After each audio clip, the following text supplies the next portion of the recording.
that we pay tribute to the legacy of Mark Fidrych, Northborough's own hometown favorite and local hero. We welcome the Fidrych family, Ann and Jess, and the rest of the families and friends that were kind enough to come tonight to help pay tribute to Mark itself. I thought it'd be only fitting for Ken Bennett, our immediate past president of the Northborough Historical Society and lifelong resident of Northborough, to introduce our featured speaker and presenter, Kevin Merchant. Kevin's presentation will be a night to remember. If we can find Ken, we can get started. I'm over here. There. Okay. We're good to go, ready to roll. Hi, folks. Thank you for all coming. My first time that I ran into Mark was when my wife had a baby. And I had a friend that I played softball with, and I wanted a softball signed. And when I picked up my wife from St. Vincent's, I stopped down and saw Mark, and he signed it. My wife wasn't too thrilled, because that was the first thing I did before I got home. So Kevin Merchant has been a lifelong resident, born and raised in Northborough in the Northgate neighborhood. He's an Algonquin and Babson College graduate. Kevin has been married to his wife, Naomi, for 36 years, and their daughter, Sarah, also graduated from Algonquin in 2013. Kevin was elected and entered the Algonquin High School Athletic Hall of Fame in 2001, along with Mark Fidrych, Mike Sermon, and others. Kevin Merchant. Thank you.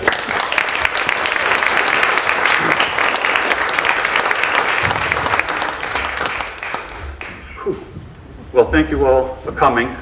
Excited to remember Mark tonight. Before I begin, I want to thank Reverend Sutherland for allowing us to use this iconic location, as it makes sense that two symbols of Northborough, Mark and the church. And thank you to Ann and the family for coming, and the Historical Society for asking me to do this presentation. I want to talk about Mark Fidrych. I want to walk through Mark's life as he went from Mark to Fid to the bird. To a nationally recognized phenom and sensation in the world called the Bird, Mark had many friends, which is why when I was asked to do this presentation, I can only share my relationship with Mark. Everyone in this room has probably had some sort of story or time with Mark. And instead of a Q&A, I wanted to have people at the end share their stories or get up with their interaction with Mark and what he means to them and why we're still here 44 years after a great 1976 season. Still intrigued by that year and a kid from our hometown. So I want to start off with really Mark's youth in the Northborough environment, because it really determines how things went along. How was Mark raised and how did he become who he is, to going to Detroit, and then later on his legacy that he's left with us. So the story of the Fidrych family begins with Paul Fidrych and Virginia Madsen were married. Paul was a junior high school teacher in Worcester. Their first child was born in '52, named Paula, and the second child was named Mark Stephen Fidrych, born August 14th, 1954. And the Fidriches then moved to Northborough, like many people on the GI Bill, and moved to the Northgate section of Northborough. It was a new neighborhood. It was, I think, an old potato farm, and it was laid out, and $10,000 in the GI Bill, you could get a nice house. And so they did, like many other parents, including myself. And then soon after, Carol was born in '58 and Laurie in '64. The Fidrych family was complete except for family pets. And Northgate was an excellent location, approximately 35 miles from Boston, 10-minute drive to Worcester, and probably 15 minutes to Framingham. So it was a great location.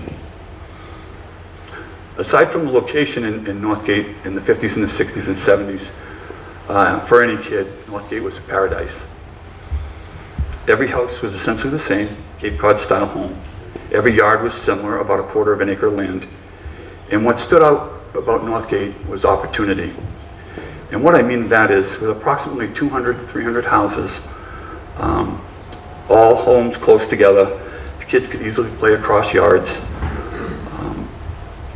The kids could play without really have to venturing too far from home. And within every home, there was an average of 4 to 5 children, and some more, 7 or 8, like my family. And so the opportunity was really that everyone had a chance to participate in something. Everyone had a chance to find a friend in another family in the neighborhood. And they all had a chance to play, and they all had a chance to have those friends.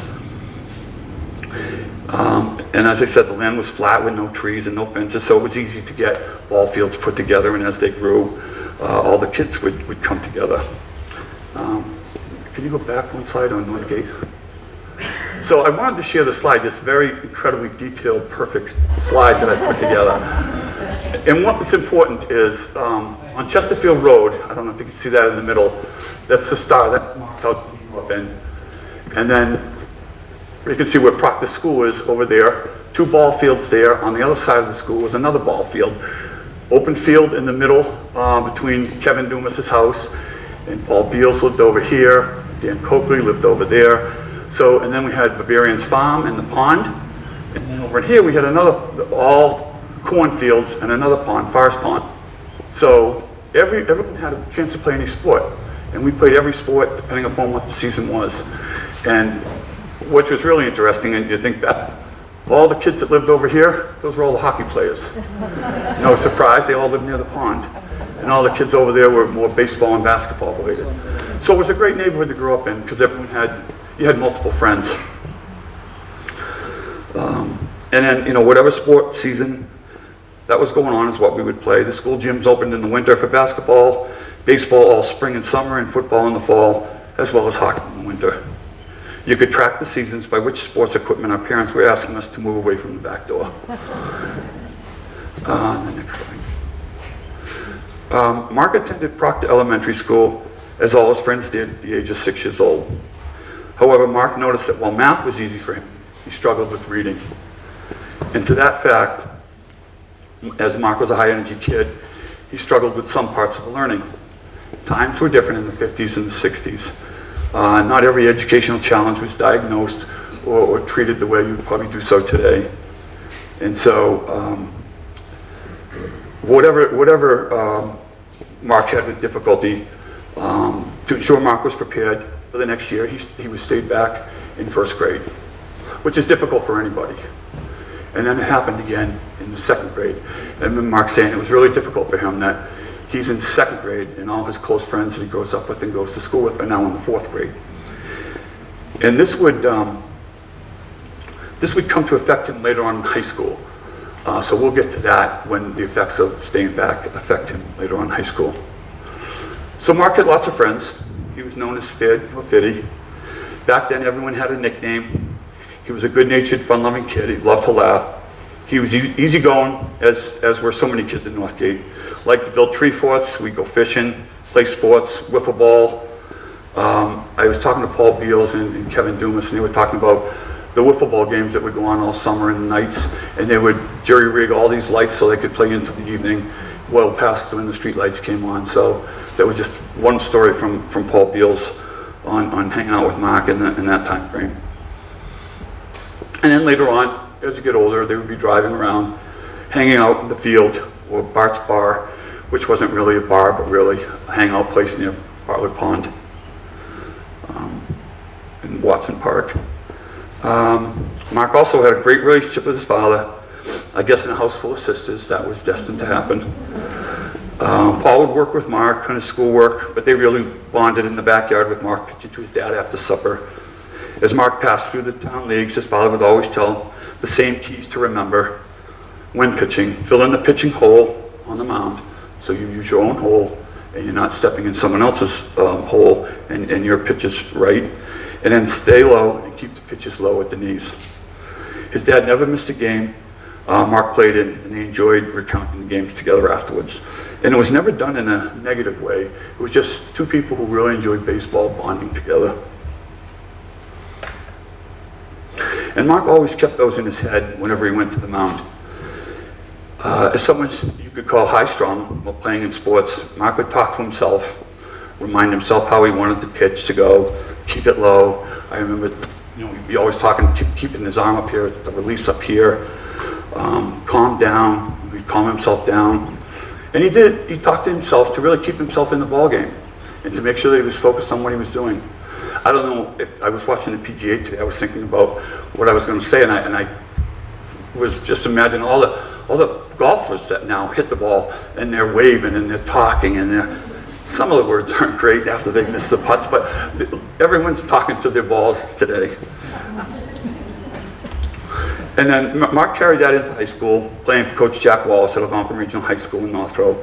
Jack was not only Mark's coach, but his teacher. And Mark's energy and constant movement made his teacher wonder if Mark could deal with the structure and responsibility of a team. As quoted in Doug Wilson's book, The Bird, Jack Wallace stated, Northgate was really tough, competitive kids. If you got 2 or 3 of those kids on your team, you knew you were going to have a good team. Mark was one of those Northgate kids. Mark finished his junior year 4-3 with an ERA of .029, which for those who follow baseball statistics is quite amazing. Excuse me.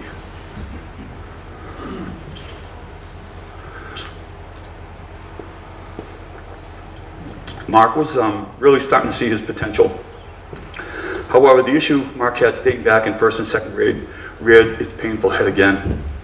Mark was now ineligible for his senior season in Algonquin because he was just too old. The Massachusetts rules said you couldn't be 19 to be playing. And so a lot of people don't understand. A lot of people today would say, well, why didn't Mark graduate from Algonquin, without really asking the question why. So it wasn't his choice. He had to make a choice. I could stay at Algonquin for my senior year and just go to classes. I couldn't play football, I couldn't play basketball, he couldn't play baseball, the sports he loved, or matriculate to Worcester Academy and continue playing baseball that he loved.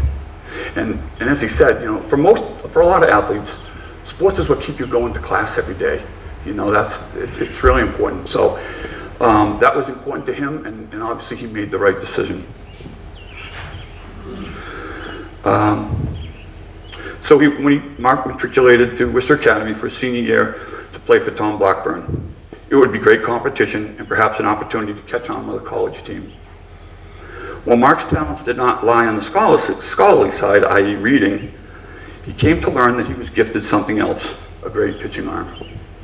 Combined with his work ethic and his great competitive level, Mark was starting to shine. The other key ingredient to Mark was his constant support of his teammates. You made an error, no big deal. We'll get the next one. A handshake for a great play or cheering them on at bat. Another benefit to Worcester Academy was that Mark met his future close friend and teammate Mark Philbin there. And Mark would be an eyewitness to the Detroit and Mark's explosion in the Detroit scene. As his senior season was about to end, Mark was planning to head back to one of his favorite jobs, pumping gas at PS Oil and Gas on Main Street in Northborough. Mark, whenever you pulled up, if you remember, Mark would bound out of the office. He would pump your gas, clean the windshield, check your oil. He was so excited, just like he does off the mound. And fate was about to change for Mark, world and all in Northborough. Mark found out he was drafted 232nd in the 10th round of the '74 draft. Joe Cusick of the Detroit Tigers stopped by the house, and Mark quickly signed that huge $3,000 signing bonus. Once signed, he had just a few days to leave to Florida. Bob Murphy, who's here today talking to, and Wayne Hay and a few others drove down to drop Mark off at Lakeland, and they stayed at Wayne Hay's uncle's house in the garage, and Wayne's uncle was raising horses, so it was really cold, and they had to sleep under horse blankets to stay warm before they went over. When Mark showed up for camp, the coach called all the players in. After his opening remarks, he stated he wanted to break out by position. Outfielders all go out the outfield, we're going to hit balls to you. Infielders all over here, we're going to hit grounders to you. Pitchers all go on the mound, we're going to practice covering first base. And Mark, after that, he said, all right, go, break, let's all go. And Mark was still standing there, and he said, well, Mark, what are you doing? He's like, well, in in Legion Ball and in high school, I played outfielder, I played infield, I pitched, I'm not sure where I should go. He says, Mark, you're in the minor leagues now, you're a pitcher, that's all you're gonna do. So in the Bristol League in Lakeland, Florida, the team is running pitching fielding drills, and Mark would bound off the mound after the ball, his golden curly locks flapping like feather, and his gangly arms moving widely. Coach Jeff Hogan says, "You look like Big Bird." It was shortened to the Bird, and the name stuck. I think one of the names they tried on him was the Mad Stork, but I don't think it really took. The Bird was much better. It was shortened to the Bird and the name stuck. This too was not a big deal. Everyone had a nickname in sports. So he went from Mark in elementary school to Fid to Fiddy in high school to the Bird in the minor leagues. He continued to fill in the holes when he pitched. He continued to keep his pitches low, and he continued to talk himself to keep his mind focused on the task at hand. Next slide. Up there, thank you. Mark played well in the minors and moved up from A ball very quickly. You can see his stats. I mean, some of the things I wanted to point out is really his win-loss record: 74 in Bristol, 75 in Lakeland, and the number of innings pitched, you can see. He always pitched a ton of innings. And so he moved up very well, and he played well in the minors. And then he found out he was a non-roster invitee to Tigers camp. What that basically means is you're not guaranteed a position. You're really non-roster. You're coming here. You're trying out. They're probably going to look at you and find out where in AA or AAA you're going to go back and play in the minor leagues. But yet he has an opportunity to play and pitch with the big team in spring training. At the end of preseason, Ralph Hell called Mark in and told him they were going to keep 10 pitchers. And that meant Mark was going with the big team north. He was so excited. Ralph couldn't tell him any more of the information. Mark said, "Look, I have to call my dad."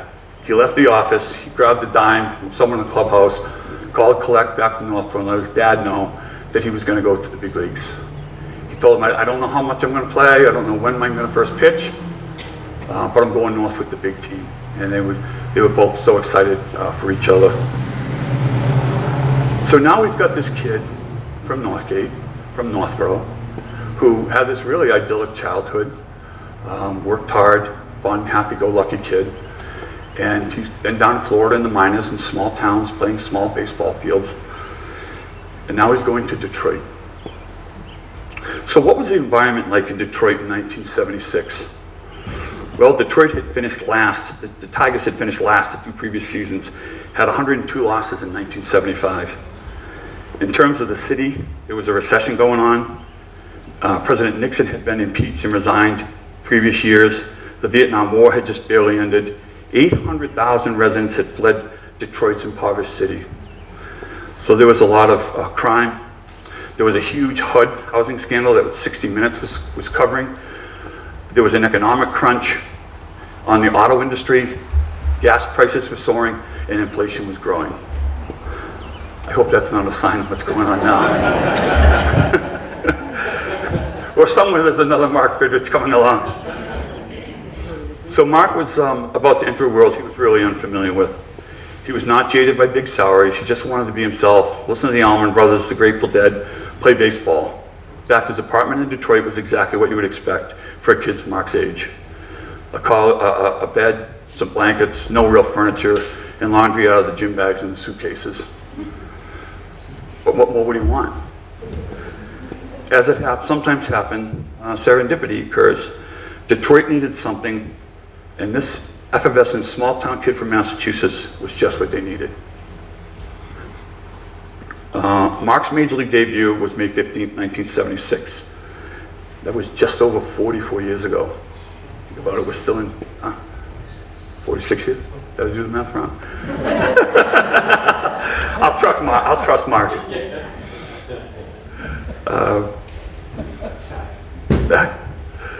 So in those wins, Mark grew on the mound, talked to himself, aimed the ball where he wanted it to go, and pitched very quickly. No sooner did he received the ball back from the catcher, he was ready to throw the next pitch. He pitched a 2-hitter, and the Tigers beat Cleveland 2-1.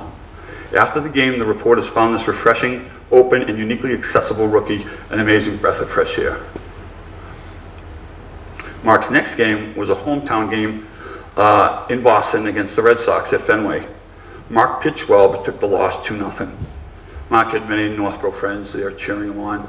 The guys were saying that, they would go to the park and Mark would come over and talk to them, and they were all like, "Hey, who are you guys that this guy comes over and talks to you?" So he never forgot his friends, and still was just as friendly as he was when he was in town, hanging around uptown. Excuse me. The next game Mark pitched, 11 innings. What pitcher does 11 innings today? Struck out Hank Aaron, and they beat the Brewers 5-4. On June 5th, Mark pitched another 11-inning game and beat Texas 3-2. After this, Mark would go on a 4-more-game winning streak for a 7-1 record before a Monday night game against the powerful New York Yankees. However, as Mark records climbed, he was still a regional Detroit sensation and a talented curiosity in the ballparks that he played in. Now, you got to remember, there was only one game a week back then. They didn't have ESPN and all these other channels covering all this Fox Sports. It was one game a week. And this one Monday night, Mark was pitching, and it was amazing. This was all about to change on that Monday night. Before a solid crowd and the national crowd, the rest of the country got to see what the excitement was all about. A 20-year-old kid from Northborough, Massachusetts, was easily handling everything the powerful New York Yankees had to throw at him.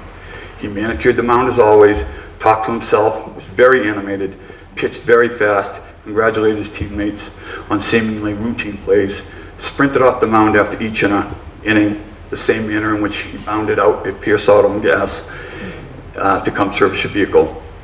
Not only was he new and refreshing, he was very good.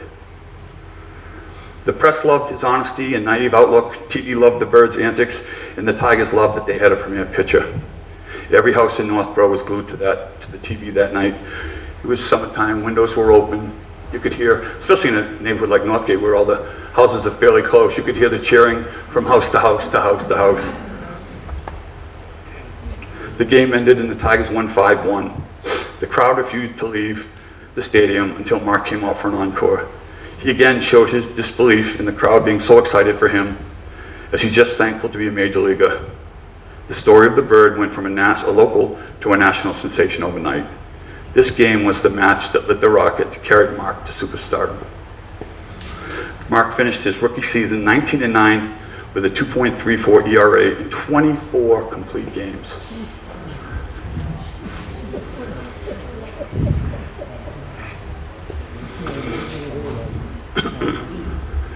He was named American League Rookie of the Year, starting pitcher for the All-Star game, second place in the Cy Young voting for Best Pitcher, and I believe 11th place for MVP. Is that right? He should have been the Cy Young Award.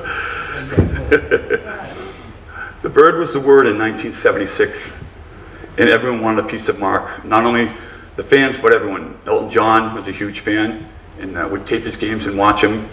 Mark rode with the Beach Boys to their concert in their limousine.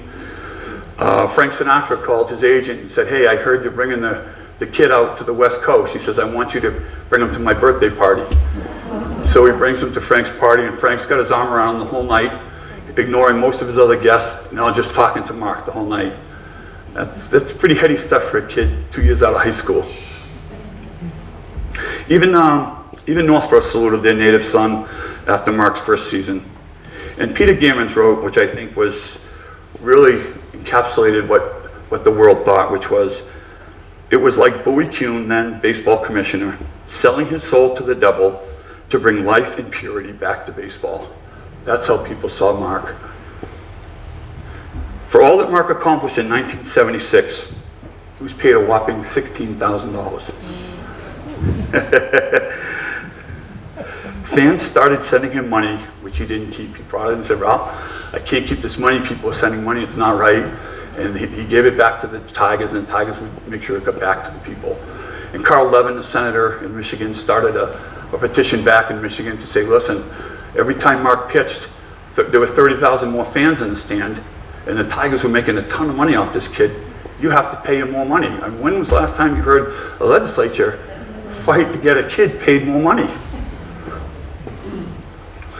After his rookie season, Mark and his dad, he didn't have an agent, he negotiated with his dad, a 3-year, $225K deal. He bought the house on 259 Crawford Street, where his parents moved to, and the land where his current farm resides. By the way, if you get a chance and can find it out on Yahoo or YouTube or Google or whatever, Mark has a very funny Aqua Velva commercial. I don't know if you've ever seen that. Have you seen that yet?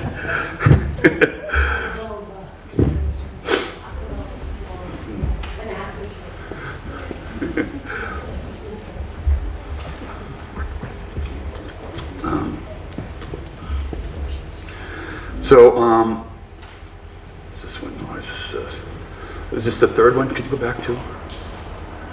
Go back a few. Yeah, keep going. Okay, yeah, I'm sorry, move forward, sorry. Yeah, those are his annual game statistics, yeah. Then, so yeah, right, so on August 14, 1976, Mark appeared on the cover of Sporting News. And I remember that Bill Lowe used to always save Sporting News for me every week, and I'd go up there and pay my 75 cents. And I remember when Mark was on the cover of this, when I was walking back home down the Northgate, I just sat on the opposite wall and just read the whole thing front to back. I just couldn't believe that the kid from my neighborhood, aside from pitching in that game against the Yankees, was now on the cover of Sporting News. And also, on the next slide, you have that. He was on the Baseball Digest Rookie of the Year as well in November '76. And I don't know if it's the next slide. Did I get him out of order? Well, all right, I guess I didn't see it, but it's basically, he was also on the Sunday Times, New York Times, excuse me, Sunday Magazine, which is pretty impressive for a baseball player. Usually it's some other dignitary or some educational type person. But that was Mark. He crossed every border. Everyone loved him and everyone wanted a piece of him. So it was a magical year in '76. The baseball world then awaited what would happen next to this colorful kid with a big smile, big personality, and wicked fastball. So spring training, 1977. There's now a lot of pressure on Mark, not only to repeat his great pitching, but continue to make Detroit feel great again. How do we know the pressure was building? Here we go. So he starts on, we'll start there. Mark was on the cover of Baseball Digest. May 5th, Mark appears on the cover of Rolling Stone magazine. The next one. There's the New York Times. Sorry, these got out of order. Yeah. In 1977, Mark appears on the cover of Streets and Smiths. And again, Streets and Smiths, so you got Rolling Stone, which, by the way, at that time was the arbiter of coolness in the country. I mean, that's for rock bands and rock stars, not for athletes. Only 2 athletes have been on there, Muhammad Ali and Mark Spitz prior to that. And Mark still is the only baseball player that's ever been on the cover of the Rolling Stone. So then he was there, and then he's on, as I said, New York Times Magazine. And now Streets and Smith. And Streets and Smith is basically for baseball nerds. They're the guys that love the statistics, read through everything. So he had everybody. He had the cool kids, he had the nerds doing the baseball stats, he had the New York Times, literati. He had everybody. And then he also did a book with Bill Gutman that year. So there was a lot going on in 1977. And a reporter asked Mark, with all the attention, do you think it will change you? And Mark responded, I don't know, we'll have to find that out in the future. I hope not, and I still feel like I'm the same person I always have been. And I know all of you tonight know the answer to that question, but we'll get to that also later. About a week left in training camp, Mark is his usual self. I mean, he's hyper now, right? I mean, he's coming in, he's had unbelievable rookie year. He's excited about the new season. Everyone's all over him. And he's excited to be back in the ballpark. He's chasing fly balls in center field, and Rusty Staub said, listen, you're too important to this team. Slow down. And then about 5 minutes after that, Mark was chasing down a fly ball. He jumped, he comes down and hurts his knee. And Rusty looked at him, and right away he knew he hurt his knee, and he said, "You hurt your knee, didn't you?" He says, "Yeah." And so Rusty bangs him in the back of the head with his glove and said, "I told you not to do that." So Mark said that he thought the hit that Rusty gave him hurt more than the hurt knee. But he had to go to the trainer, found out that he had torn cartilage, and then he was going to have knee surgery. So Mark went on in March of '77. He had the knee surgery for the torn cartilage. He recovered, won 6 straight games, made the All-Star team again.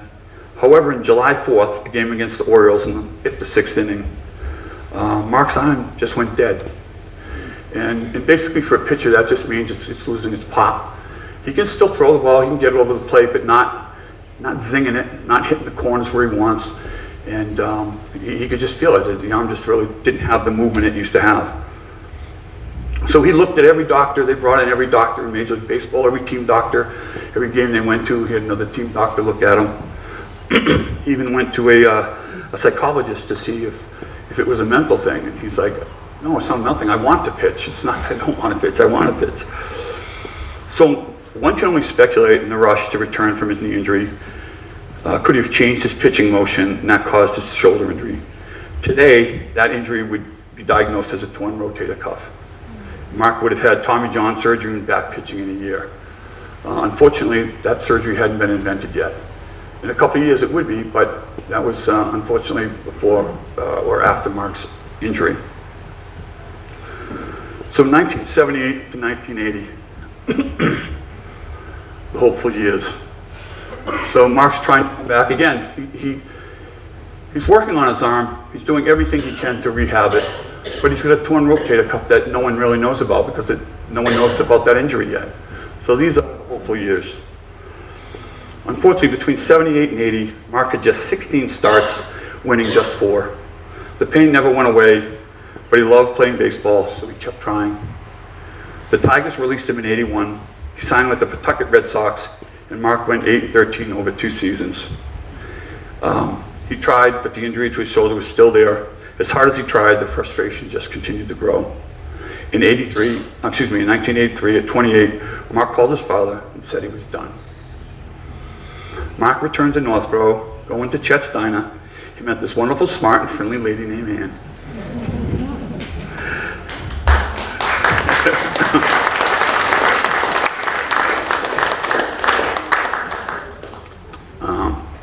And they were married in October of '86, and Jessica was born in 1987. Next slide.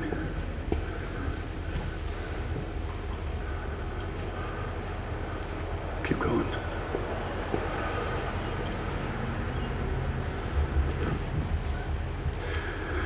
Should be. So now Mark had settled down. He had the farm, and he was thinking what he wanted to do next. He had lots of advice on what he should do. Here you go. In the end, Mark had told Ann, "What I really want to do is drive a truck." And Ann said, "If that's what makes you happy, then drive a truck." And Mark started his own company, bought a big truck that he didn't know how to drive at the time, and put Jessica's name prominently on the front of the truck. I know Mark was really proud of Jess. I remember on a personal note when you used to have soccer practice at the middle school, and your dad was one of the coaches, and he'd be behind one of the goals facing this way, and Sarah's team was on this end, and we'd just be standing there talking to each other, just shooting the breeze, just getting balls and rolling them back into practice, just talking about our daughters and enjoying that. But it was just one of those things where no one would have guessed it. One of these people standing there just shooting the breeze was this sensation who captivated the entire country for many years. And I would sit and chat with Mark at Chet's on weekends as Mark would work from behind the counter. Just friendly banter in between filling orders. Life was great for the Fidrych family. Unfortunately, life took a tragic turn on a fateful day, April 13, 2009, when a tragic farm accident took Mark's life. If you wanted to know how a community felt about Mark, all you needed to do was see the line of mourners waiting in line for hours to pay their respects to Mark and Jess and all the Fidrych family. It was part goodbye, part thank you for the years of joy, but mostly a need for people to be with others that felt like they did. and lost someone that they loved. As Ernie Harwell, the great Detroit Tiger announcer, stated, the greatest quality about Mark Fidrych was up or down, top or bottom, he was still the same great, enthusiastic kid he always was. So I believe that answers the question that report answers way back in '77. Mark never changed, that we know. One thing we'll never know is what would have happened in 1977 had Mark never jumped for that ball. Where would life have taken him? But you know what? It doesn't matter, because Mark's baseball legacy was already set. So in conclusion, I say, what is Mark's legacy? Certainly it's his family, wife Ann, daughter Jessica, David, sisters, extended family that miss him daily.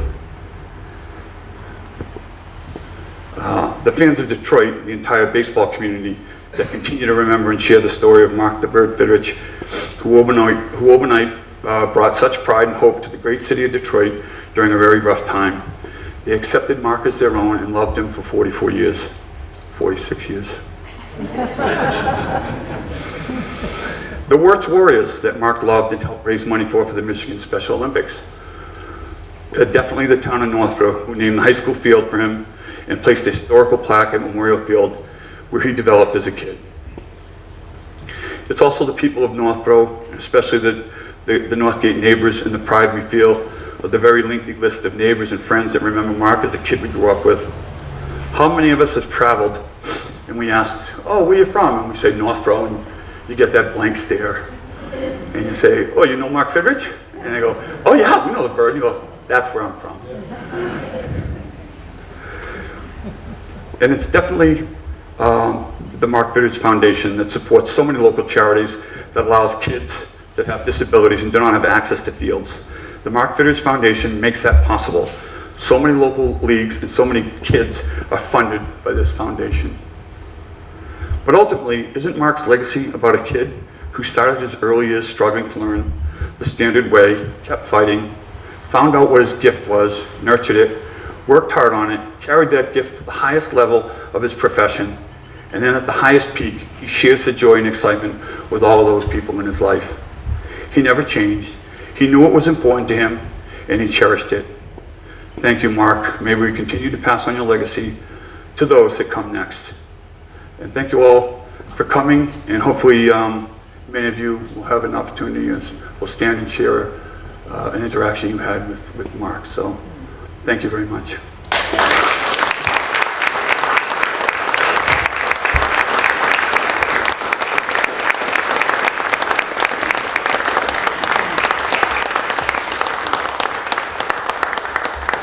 You want to start us off, Mark? That'd be great. I can't talk about any interaction I ever had with him because I never knew Mark Fidrych. I never knew him in person. I used to see him. You know, I lived in the next neighborhood from Sunset Drive from North Castle, but I sometimes saw him. And I saw what a good athlete he was, but I never knew him in person.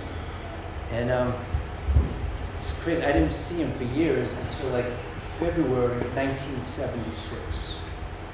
And I was at a bar. I was too young to drink. I was working at a bar. I was a pizza maker who went to a bar to deliver pizzas. You know, I didn't drink, but I saw him sitting down at a bar. I'm pretty sure it's February, January of 1976. I think I just hadn't seen him for a long time. This back of my mind had been drafted by the Tigers a couple of years earlier, but I didn't think much more about it than that. But he just didn't seem too happy. He seemed like he was really dejected. This is like February. I'm thinking this, I had no idea that, like, if you told me that 3 months later, you're watching him on TV play the Red Sox, and that 5 months later, he'd be starting Major League All-Star. If you told me that, I would have just been totally, you know, incredulous, and I would have thought of the weirdest thing I'd ever heard. But the incredible thing is, I don't think any rookie has ever started the All-Star game since then. I think he's the only one I could ever think of. And that doesn't even matter to me. What matters, what I think about is what Kevin alluded to. He was getting up to a good start. He pitched brilliant in his first game. They lost one game, the Red Sox 2-0, but he pitched great. And that game against the Yankees, who go on to win the pennant game, and he shut him down 5-1, went 7-1 with that victory. That was incredible. That's an event I will never forget. I don't think anyone will forget that. It's a once in a life. It's never happened in sports before. That whole Tiger Stadium was they were just going ballistic about that victory. When the game was over, everyone's cheering. They wouldn't leave until he came up and kept yelling, "We want Mark, we want Mark." The guy has only been in the majors for like a month or two, and it's, "We want Mark, we want," and it was like unbelievable. Ralph Houk, his manager, who was one of the Yankees, he said he's never seen anything like it before. And Houk had been involved with a lot of World Series championships, even the Yankees were so. He said Babe Ruth never got the applause this kid is getting in his first season in the major leagues. That's what he is saying. And he is, this is Ralph Houk, he's seen everything. He's incredulous. Now, Fidrych, he was just in for baseball. I mean, maybe it was a good thing he went to Detroit to illustrate how popular he was. If it was in Cincinnati or a little bit too, maybe you wouldn't see it. But Detroit was getting like 15,000 people when he wasn't pitching. When he was there, they were getting like 50,000. They were filling up. That was incredible. It's just like nothing you've ever seen before. There's never been anyone in professional sports that I have ever seen, I can tell you, who is so popular so quickly, based not just what a great pitcher he was, but his charisma. There were only a few other athletes in sports history who had anywhere near his charisma, but they were around a little bit longer than he was. It wasn't like 1 month later. The whole country is he's a sensation, the whole country. And he has been very aptly called America's birthday gift, bicentennial birthday gift. And he absolutely was that. And it was just incredible that he was starting the '76 All-Star game in Philadelphia. And, great place to celebrate our 200th birthday. And I remember I was visiting my father's family. My father grew up in Detroit. All his relatives are from Detroit. So just think how proud I was saying that I'm from Massachusetts and I'm actually from the exact same town as Mark Fidrych. Think how proud that was. And it was, of course I didn't know him, but still it was great to tell people how great it made me feel. But it was an incredible feeling, and I just can't believe Kevin's statistics. 24 complete games? Yeah. Yeah, I don't think you will see 24, all major leagues, you won't see 24 rookies pitch 1 complete game this whole season. Yeah. An 11 inning game for a rookie, the whole game, you won't see that. Come on, that's not going to see that for years. It hasn't happened in probably 15, 20 years, if that. And he pitches 2 games, 11 innings. And the guy was just an incredible athlete, but the charisma, by far and away the most charismatic athlete, and that's what I come away. It's nice to have a major league ball player from your town, but the fact he was the most phenomenal athlete, based on his charisma, that's what stands out to me. So, great guy, and I'm just so glad he's from Northborough. Yeah, thanks.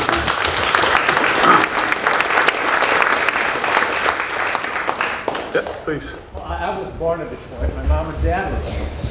I grew up in that area. I was a sophomore at the University of Michigan in 1976, and I was studying in May that year.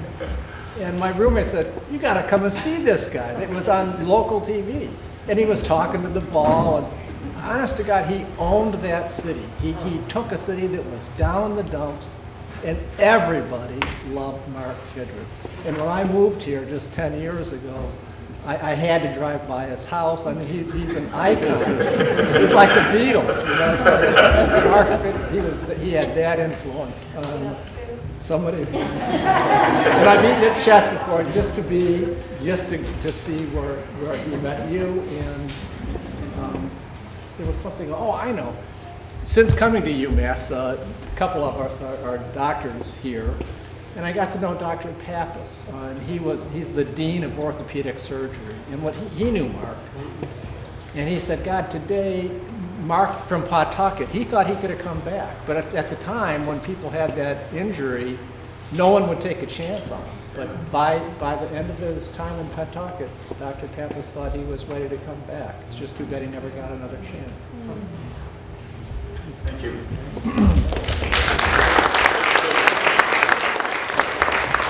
First of all, Kevin, thank you very much for a great presentation. Thank you. When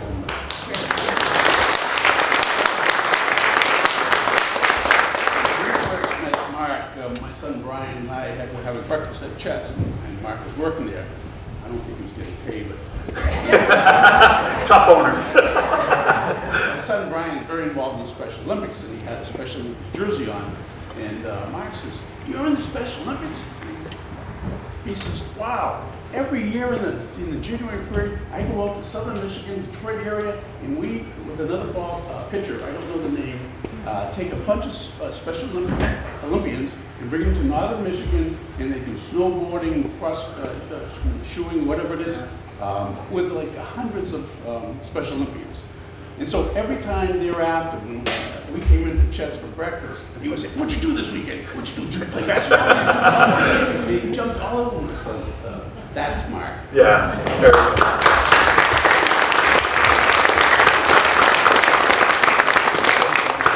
Joe, you want to say something? Yeah, I do. Mark's a very good friend of mine. You know, when I was a kid, my mother would say, "That man is a good man," or "That man was a good man." That was the ultimate compliment. It meant you were honest, you had integrity, you were a good husband, you were a good father, you were a good friend. That's what Mark Fidrych was, a good man. Yeah, he was.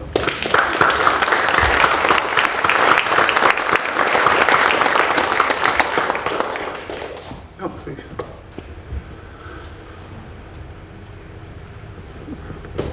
For a number of years, about 20 years, my wife and I spent the winter months of January, February, and March in a city called Northborough, Florida. And the year that Mark died, they had a special article in the paper, in the local paper. And I used to thumb through it.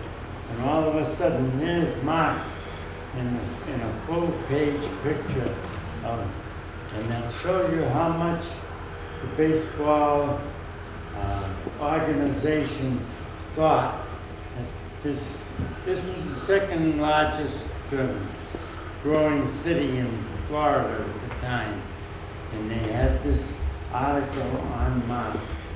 One other remembrance I have of Mark, he loved kids. He always made provision for kids when he could. And I've been associated for about 50 years with Troop 101 in Northborough, Boy Scouts. And he offered to the leadership of the Boy Scouts to go to his farm every year that they wanted to. And they did every year until COVID came along and stopped it.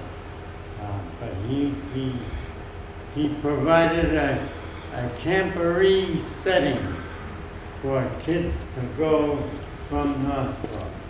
Thank you.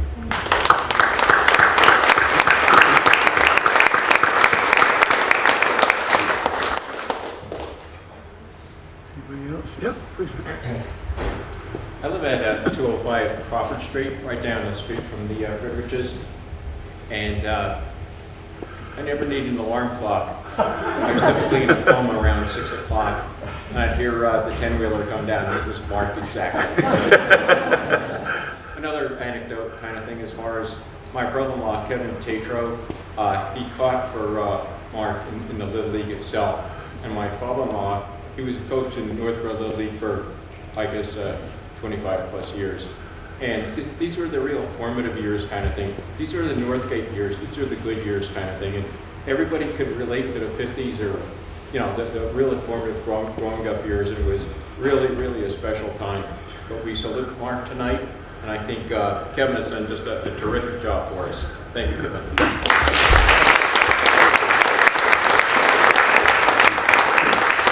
I think that there's going to be a raffle. So, okay, you want to hand that? Sure. We held the raffle. Thank you. Henry, you want to come? We'll pick the winning tickets now. David, you going to pick the card?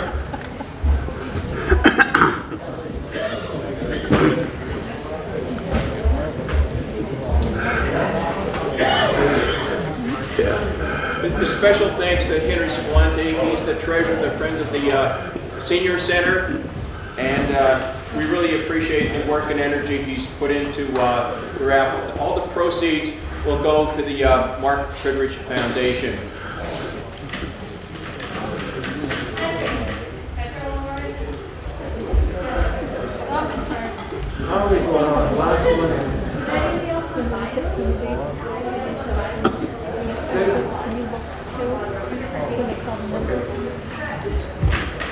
Anybody else want to buy any before he pulls?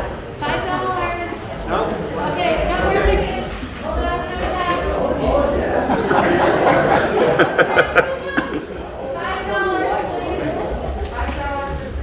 $5, 6 tickets. Thank you. $5. Tear it hot.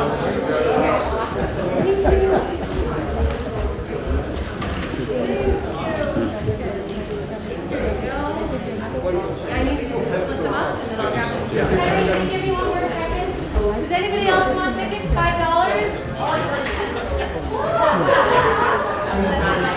me one more second, Henry. Thank you. While Laura's doing that, I have an anecdote about Mark. I didn't know Mark, but I won $20 because I knew Mark. I was in 1993. I just got off the airplane in Detroit. I was with somebody else. I was out there for business. I get to go in a cab. And the cab driver said, "Where are you guys from?" I said, "Boston." They said, "You baseball fan?" I said, "Yeah, Red Sox." I said to the man that was with me, I said, "I bet if I tell him what town I live in, he'd know somebody from my town." I says, "I'm from Northborough, Massachusetts." He says, "Mark Fidrych, your hometown?" I said, "Great." I won $20 from him.